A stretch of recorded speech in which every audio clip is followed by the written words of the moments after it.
إن هذا القرآن يهدي للتي هي أقوم ويبشر المؤمنين الذين يعملون الصالحات أن لهم أجرا كبيرا. Nous continuons d'évoquer les subtilités et les sagesses de Surat al-Fatiha. La cinquième subtilité, c'est le besoin que l'être humain a de toujours chercher la guidée. Et la guidée, elle est de trois sortes. Il y a une guidée qu'on appelle al-irshad, et on a une guidée qui est tawfiq, et une autre qui est at-tathbit. Concernant hidayatul irshad, qu'on peut traduire par la guidance d'orientation, Allah Azza wa Jalla nous dit wa innaka latahdi ila siratim mustaqim dans surat Ash-Shura, c'est-à-dire ô toi Muhammad, tu indiques aux gens, tu les orientes vers le chemin droit, le chemin de l'islam, tu les diriges vers celui-ci. La deuxième guidée qu'on appelle hidayatut tawfiq, comme dans la parole d'Allah Azza wa Jal fi surat al-Qasas, innaka la tahdi man ahbabt walakin Allah yahdi man yasha wa huwa a'lamu bil muhtadin.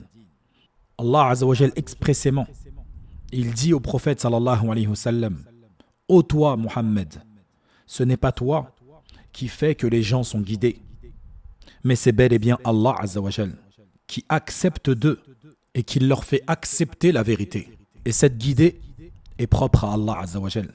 C'est pour cela qu'il est interdit de mentir, de ruser, d'inventer des histoires sur la religion pour attirer les gens vers l'islam, comme le font certains groupes sectaires qui inventent, à qui veut bien les écouter, des mensonges éhontés sur l'islam. Wa'iyadhu billah.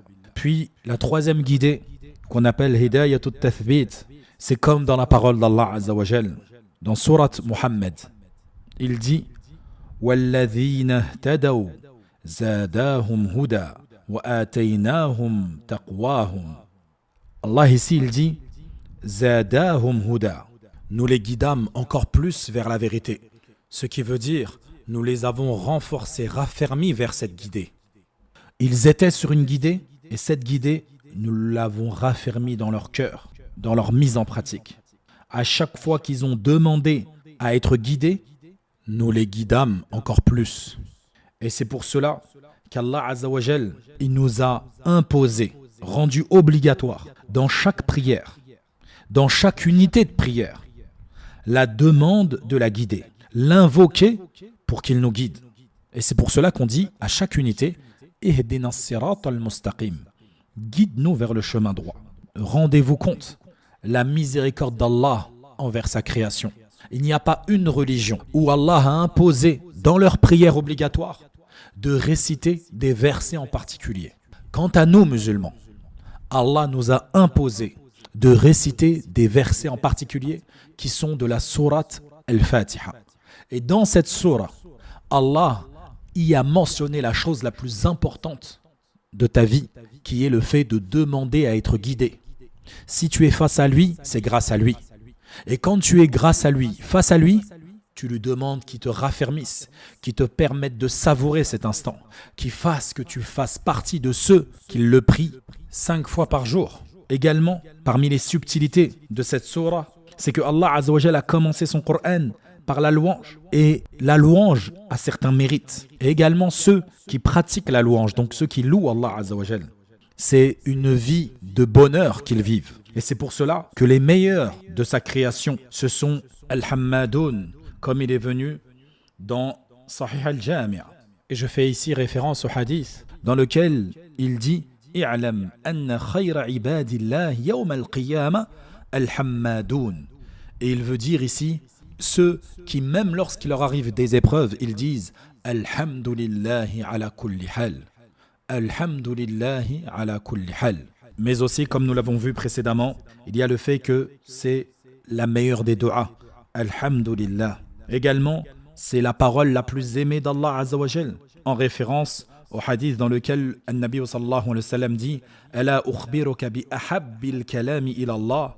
Qultu ya Rasulallah, akhbirni bi ahabbil kalami ila Allah. Faqala inna ahabbal kalami ila Allah subhanallahi wa bihamdihi. Naam. Aussi, le fait de louer beaucoup Allah, le fait de dire Alhamdulillah, c'est une manière pour que ta ni'ama perdure et continue. C'est-à-dire, si tu es dans le bien, tu es heureux dans ta famille, dans ta santé, dans ton travail, alors loue Allah Azza wa Jal, car ça permettra de fortifier, renforcer, perdurer le bien dans lequel tu es. Et également, ça permettra d'augmenter tout cela.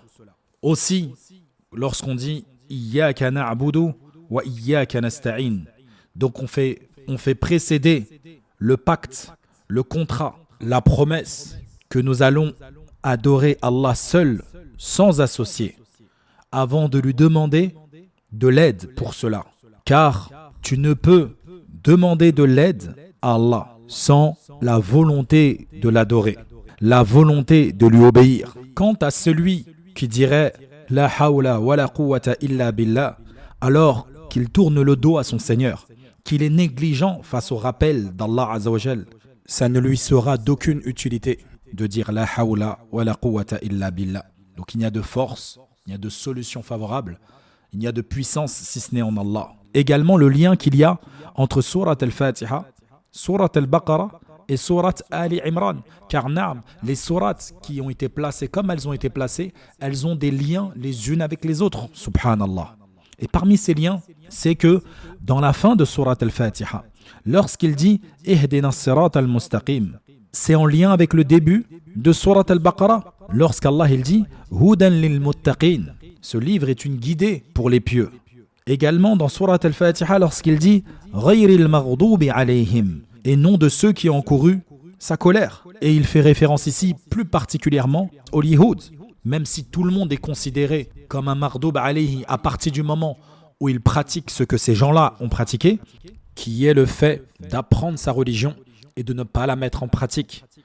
Donc attention à ceux qui apprennent le livre d'Allah et qui font l'inverse de ce qui est écrit dans le livre d'Allah. Wa'iyadhu billah. Quant au lien entre Surat al-Fatiha et Surat al-Baqarah, c'est que dans Surat al-Baqarah, Allah nous parle de la situation des lihoud, de leur relation avec Allah, comme dans la fin de Surat al-Fatiha. Et également, lorsqu'il dit « Waladdallin » et non de ceux qui se sont égarés, ici il fait référence particulièrement aux Nasara, même si, encore une fois, tous ceux qui pratiqueront la même chose que Nasara sont concernés. Et la particularité des Nasara, c'est d'avoir voulu pratiquer l'islam sans science. Et ô combien sont nombreux aujourd'hui les musulmans qui font cela.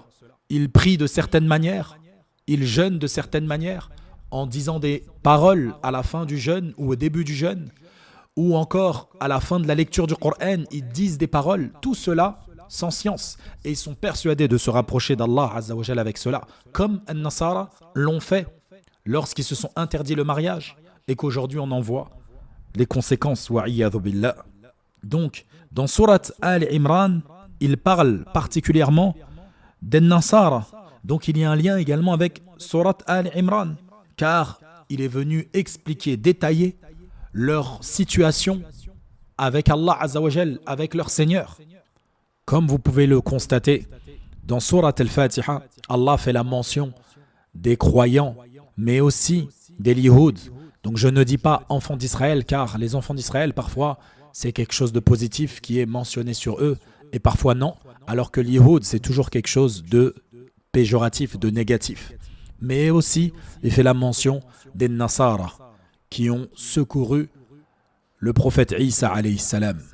فعلى كل حال نكتفي بهذا القدر اليوم وبفضل الله والحمد لله قد أكملنا شرح سورة الفاتحة بطريقة قصيرة ونرجو وجيزة ونسأل الله تبارك وتعالى بمنه وكرمه أن يعلمنا ما ينفعنا وأن ينفعنا بما علمنا وأن يجعلنا ممن إذا استمعوا القول فيتبعون أحسنه إنه ولي ذلك والقادر عليه فبارك الله فيكم على حسن استماعكم وفقنا الله وإياكم لكل ما يحبه الله ويرضى وصلى الله وسلم على نبينا محمد وعلى آله وصحبه وسلم